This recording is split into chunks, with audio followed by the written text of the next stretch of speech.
नमस्कार, देवभूमि समाचार में आपका स्वागत है। आपके साथ मैं रीना झा बालियान। खबरों का रुख करेंगे, लेकिन उससे पहले एक नजर डालते हैं इस वक्त की हेडलाइंस पर। भ्रष्टाचार पर धामी सरकार का एक और प्रहार। बीकेटीसी के तहत होने वाली नियुक्तियों में पारदर्शिता के लिए बनाई गई सेवा नियमावली भर्ती प्रक्रिया में नहीं चलेगा भाई भतीजावाद। राम मंदिर प्राण प्रतिष्ठा कार्यक्रम को लेकर सूबे में जारी सियासत। करण मारा का महेंद्र भट्ट पर बड़ा बयान, बताया ब्राह्मण समाज के लिए दुर्भाग्य।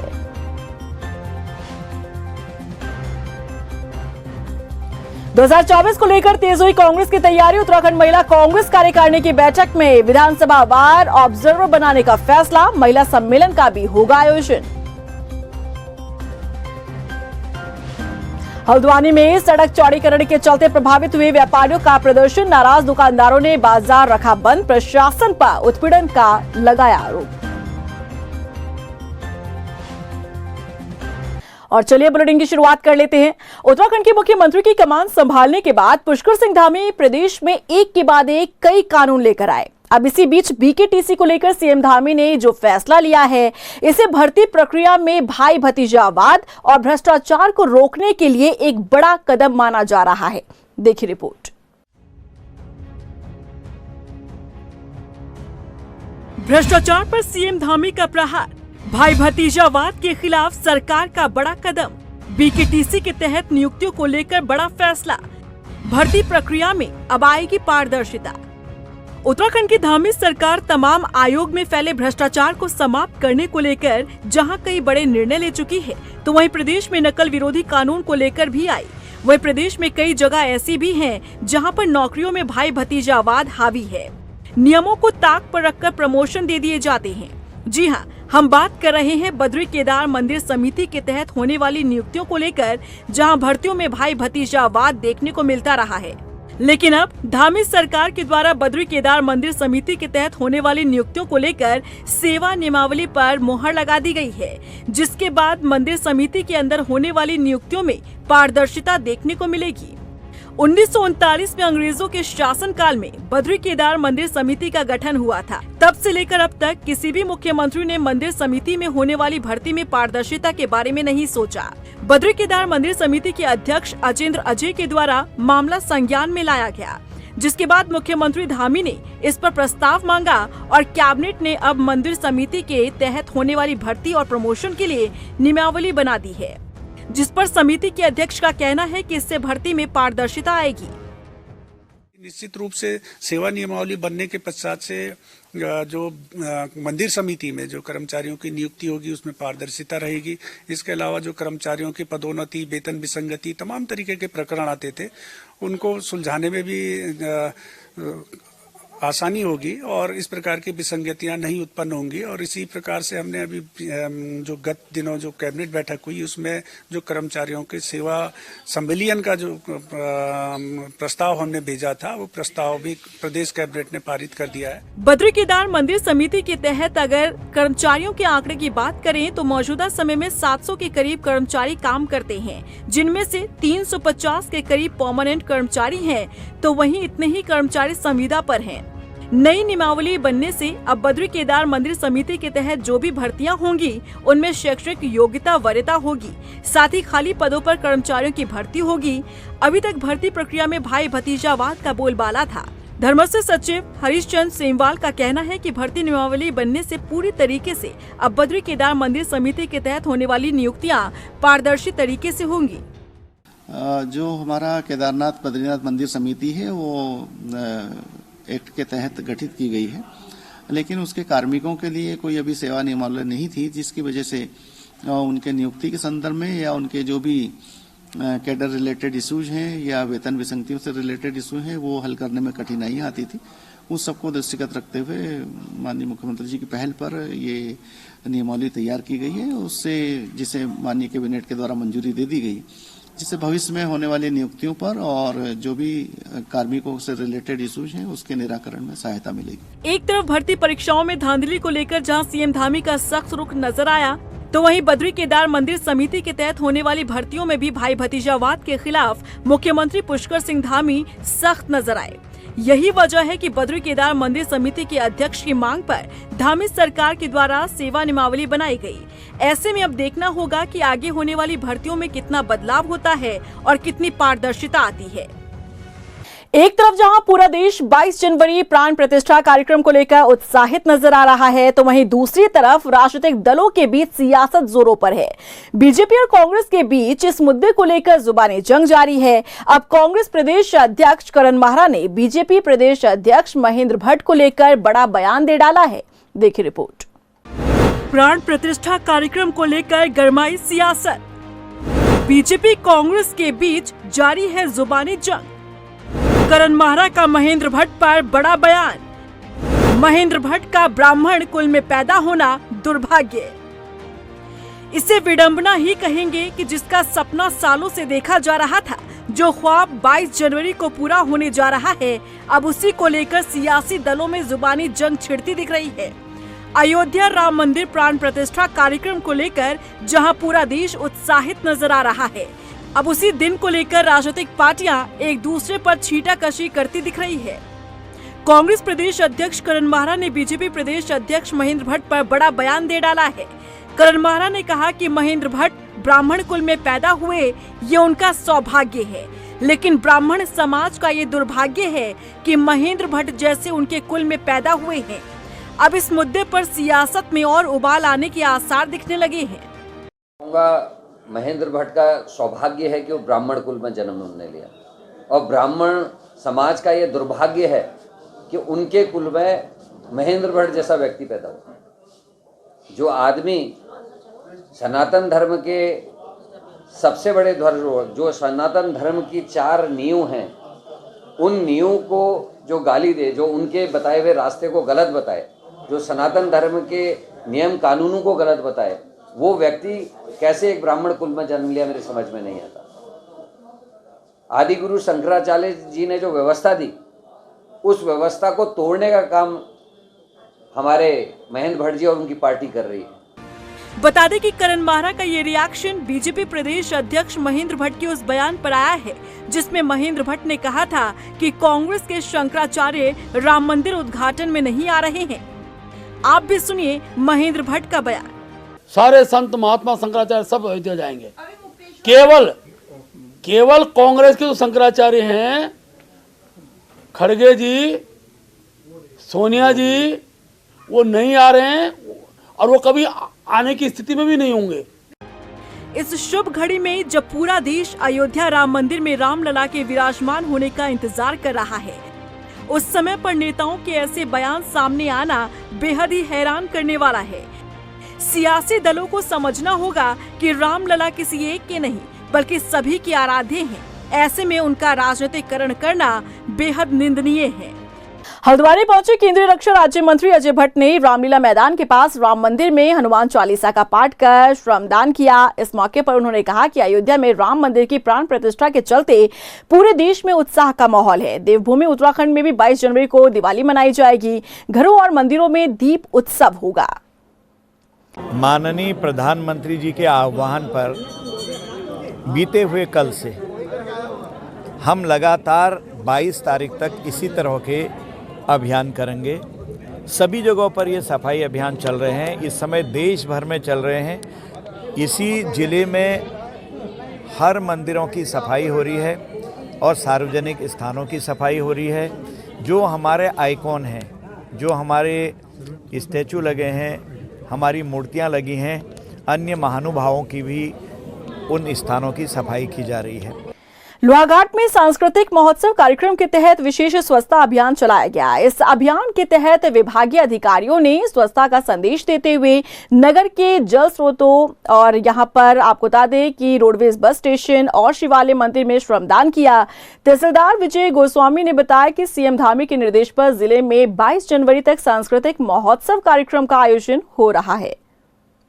सरकार के जो अभी वर्तमान की योजना है 14 तारीख से 22 तारीख तक सांस्कृतिक महोत्सव, सांस्कृतिक उत्सव मनाया जाना है। उसके क्रम में आज हम ये PWD की समीप जो हमारा एक नौला है पुरातत्व का नौला है, उसकी साफ सफाई का कार्यक्रम कर रहे हैं। इसके तहत हर वार्डों में आज नदी या नाले या फिर हमारे धारे या नौलों की साफ सफाई का कार्यक्रम किया जा रहा है। अब कांग्रेस की महिला विंग भी 2024 में होने वाले लोकसभा चुनाव की तैयारियों में जुट गई है। महिला कांग्रेस अब विधानसभावार ऑब्जर्वर बनाने की तैयारी में है।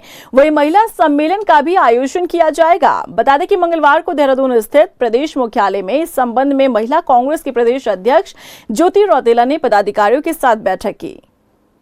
ये हर विधानसभा में नियुक्ति होगी। ये पहले लोकसभा के जो सीनियर वाइस प्रेसिडेंट उनको लोकसभा में नियुक्त किया जाएगा, उनके साथ फिर विधानसभा जिले वाइज जो जनरल सेक्रेटरी और सेक्रेटरी उनको अटैच किया जाएगा, और फिर विधानसभा वाइज हम लोग एक और कमेटी एक्सटेंशन कर रहे हैं, उसको हम लोग विधानसभा वाइज लगाएंगे। 70 की 70 विधानसभा में महिला कांग्रेस की पदाधिकारी वहाँ पे जो महिला सम्मेलन होने हैं, जो महिलाओं की भूमिका, महिलाओं को जागरूक करना है, उनकी भूमिकाओं को तय करना, उसके लिए महिला कांग्रेस की जिम्मेदारी आज हम देने जा रहे हैं। उधर बीजेपी के प्रदेश मीडिया प्रभारी मनवीर सिंह चौहान ने दावा किया है कि आने वाले दिनों में कई विपक्षी नेता बीजेपी की सदस्यता लेने वाले हैं।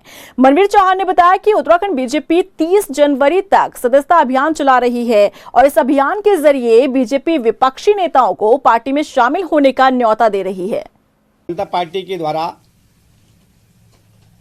15 जनवरी से 30 जनवरी तक भारतीय जनता पार्टी की सदस्यता अभियान, अन्य दलों के लोग जो भारतीय जनता पार्टी में आना चाहते हैं उसको लेकर के कार्यक्रम पूरे प्रदेश भर में चलाया गया है।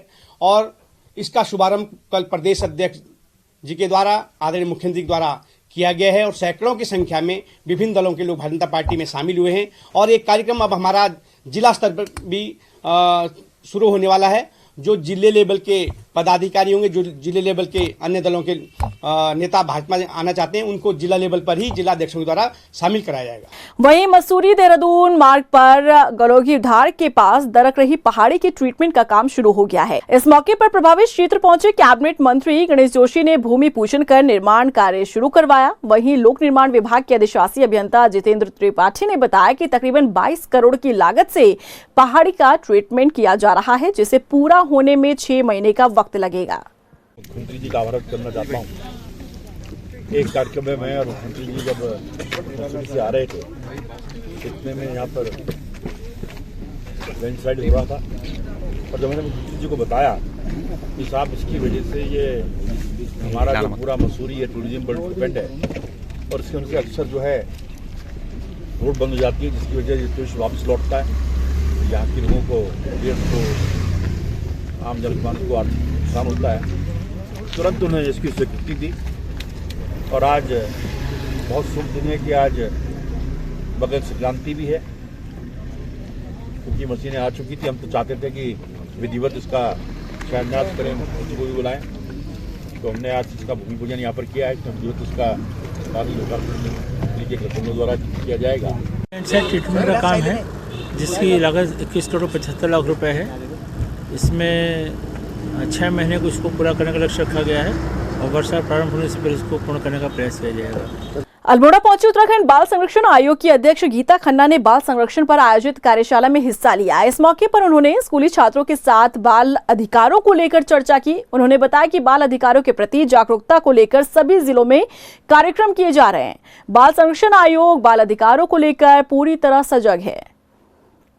बाल संरक्षण आयोग क्योंकि एक प्रदेश लेवल की कमीशन है और हमारा ये कोशिश हो रही है कि हम हर डिस्ट्रिक्ट में जाके वहाँ पर वहाँ की डिस्ट्रिक्ट अथॉरिटीज के साथ, वहाँ के बच्चों के साथ संवाद स्थापित करें और एक्टिव रखें। हम बाल अधिकारों को लेके लोगों में सजगता आए और बच्चे भी जाने और साथ में अभिभावकगण, स्कूल वाले और सभी डिस्ट्रिक्ट अथॉरिटीज के कामों की समीक्षा कर रहे हैं कि कौन लाइन डिपार्टमेंट अपने अपने क्षेत्र में क्या काम कर रहा है, क्या चैलेंजेस हैं, उनको हम किस तरह से सहभागिता उनके साथ सुनिश्चित कर सकते हैं। तो इसी उद्देश्य के साथ हर जिले में हम इस कार्यक्रम का आयोजन कर रहे हैं और आज अल्मोड़ा में हम इस डिस्ट्रिक्ट लेवल वर्कशॉप के लिए हैं।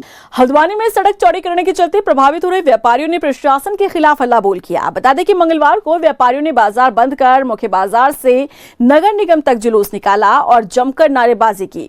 प्रदर्शन कर रहे व्यापारियों ने आरोप लगाया कि प्रशासन सड़क चौड़ीकरण के नाम पर उनका उत्पीड़न कर रहा है। व्यापारियों ने कहा कि सरकार को होश में लाने के लिए व्यापार मंडल 17 जनवरी को मशाल जुलूस निकालेगा। व्यापारी बहुत ज़्यादा भय के माहौल में जी रहा है। व्यापारियों को परिवार ने खाना खाना बंद कर दिया है, नींद नहीं आ रही है, चैन हराम हो गया है इस गंदे निर्णय की वजह से। ये ऐसा निर्णय है, बड़ा अजीबोगरीब निर्णय है, जो अच्छे व्यापारियों को अतिक्रमणकारी कह रहे हैं। अरे भाई, हमें कोई बता सोएगा हम अतिक्रमणकारी है कहाँ? नगर निगम की दुकान है, हम पूरा किराया देते हैं। नाजुल नीति सरकार की बनाई हुई है और जो कुछ दुकानें फ्री होल्ड हैं उसके मालिक हैं।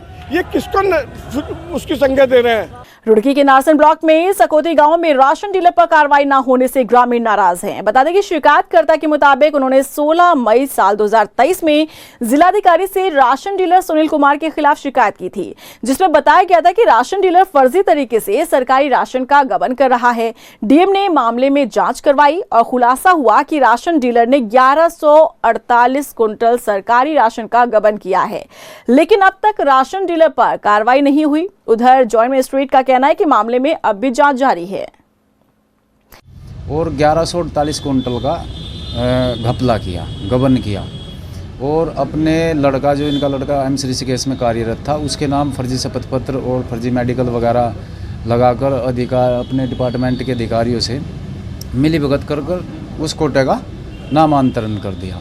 इस संबंध में जांच आई थी। उस जांच को हमने हाईकोर्ट नैनीताल में चैलेंज किया था। वहाँ से कोर्ट का आदेश हुआ था एसडीएम रुड़की को कि इसमें कुछ बिंदुओं पर पुनः जांच की जाए। तो अभी उसमें जांच चल ही रही है दूसरे वाले में, लेकिन पहले वाले में 1148 क्विंटल का गबन होने के बाद भी आज तक कोई कार्रवाई विभाग द्वारा या प्रशासनिक अधिकारी द्वारा इनके विरुद्ध नहीं की गई। जो सुकौती की जांच चल रही है, लास्ट रिव्यू मीटिंग में हमने जो कंप्लेनेंट है उन्हें भी हमने अपनी रिपोर्ट शेयर की थी। कुछ चीज़ों पे उन्होंने एतराज़ जताया था, तो उन चीज़ों के ऊपर अभी हम लोग रिपोर्ट में मॉडिफिकेशन कर रहे हैं। अभी जैसे ही हमारे पास फाइनल रिपोर्ट आ जाएगी तो सारे तथ्यों के साथ हम लोग जो भी अगर उसमें इर्रेगुलरिटीज़ हुई होंगी तो उसको हम ठीक करेंगे। टिहरी में लमगांव की नई वोटर लिस्ट की जांच होगी। दरअसल ग्रामीणों ने जिलाधिकारी मयूर दीक्षित से नई वोटर लिस्ट लेकर शिकायत की थी। ग्रामीणों ने बताया था कि बीएलओ के माध्यम से बनाई गई नई वोटर लिस्ट बड़ी संख्या में फर्जी नामों का दर्शाया गया है। वहीं जिलाधिकारी ने बताया कि उन्होंने संबंधित अधिकारियों को 1 हफ्ते में जांच रिपोर्ट देने के निर्देश दिए। बताइए, जिसमें कि लमगांव में वोटर लिस्ट में कुछ ऐसे नाम जोड़े जाने के बारे में बताया जो कि वहाँ नहीं रहते हैं, तो इसमें अधिकारियों को बता दिया गया है, उसकी 1 सप्ताह में जांच करके रिपोर्ट देंगे। चंपावत जिले के लोहाघाट और बाराकोट ब्लॉक के प्रसिद्ध रामेश्वर और पंचेश्वर घाट में सुरक्षा व्यवस्था न होने के चलते नदी में डूबने का डर बना हुआ है। बता दें कि क्षेत्र के ये दोनों ही घाटों पर तीर्थ यात्री और शवदाह के लिए लोग आते हैं। कई बार स्नान के दौरान वो हादसे का शिकार हो जाते हैं। ऐसे में लोगों की मांग है कि दोनों घाटों पर सुरक्षा के पुख्ता इंतजाम किए जाएं। बता दें कि स्थानीय लोगों की मांग का तिलु रौतेली पुरस्कार विजेता रीता गैतोड़ी ने भी समर्थन किया है। एवं रामेश्वर घाट में शासन प्रशासन द्वारा कोई भी पुख्ता इंतजाम नहीं किए गए हैं। कई श्रद्धालु वहां पर आते हैं शवदाह के लिए या तीर्थ स्थान पर नहाने के लिए। डूबने से कई लोगों की वहां पर अकस्मात मृत्यु हो जाती है, जो बड़ा दुखद है। कल भी एक बालक की वहां पर मृत्यु हुई है डूबने से। प्रशासन द्वारा वहां पर जल पुलिस और चेन सिस्टम किया जाना चाहिए। दिनेशपुर के संजय नगर खेड़ा पहुंचे बीजेपी नेता भारत भूषण चुग ने अयोध्या में राम मंदिर की प्राण प्रतिष्ठा समारोह को लेकर क्षेत्र में पूजा सामग्री के साथ ही भगवान श्री राम के कैलेंडर बांटे। बीजेपी नेता ने कहा कि ये भारतवासियों के लिए सौभाग्य की बात है कि 500 साल बाद रामलला अपने स्थान पर विराजेंगे। तो समाज के लिए बड़े सौभाग्य का विषय है कि 22 जनवरी को भगवान श्री राम अपने महल में पधार रहे हैं। जब हम बच्चों की शादी करते हैं तो घरवाली और ससुराल वाले पूछते हैं कि हमारे लड़के का दामाद का घर कब होगा। तो सीता माता का परिवार भी पूछता था कि कब राम जी अपने घर में आएंगे। एक छोटे से टेंट में रह रहे थे वो 500 सालों से। एक जो ढांचा था विवादित उसको गिराकर तो आज सुप्रीम कोर्ट के आदेश से और हमारे यशस्वी प्रधानमंत्री नरेंद्र मोदी जी के सानिध्य में, योगी आदित्यनाथ जी के सानिध्य में और राष्ट्रीय स्वयंसेवक संघ के आदरणीय सर संचालक मोहन भागवत जी के सानिध्य में और हमारे युवा मुख्यमंत्री पुष्कर सिंह धामी जी के सानिध्य में हम लोग घर घर जाकर ये कैलेंडर बांट रहे हैं। और इसी के साथ फिलहाल इस बुलेटिन में बस इतना ही, लेकिन चलते चलते एक नजर डालते हैं इस वक्त की हेडलाइंस पर। भ्रष्टाचार पर धामी सरकार का एक और प्रहार। बीकेटीसी के तहत होने वाली नियुक्तियों में पारदर्शिता के लिए बनाई गई सेवा नियमावली भर्ती प्रक्रिया में नहीं चलेगा भाई भतीजावाद।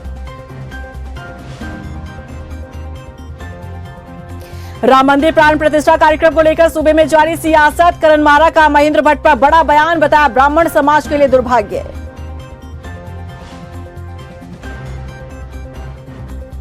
2024 को लेकर तेज हुई कांग्रेस की तैयारी। उत्तराखंड महिला कांग्रेस कार्यकारिणी की बैठक में विधानसभा वार ऑब्जर्वर बनाने का फैसला। महिला सम्मेलन का भी होगा आयोजन। हल्द्वानी में सड़क चौड़ीकरण के चलते प्रभावित हुए व्यापारियों का प्रदर्शन। नाराज दुकानदारों ने बाजार रखा बंद। प्रशासन पर उत्पीड़न का लगाया आरोप।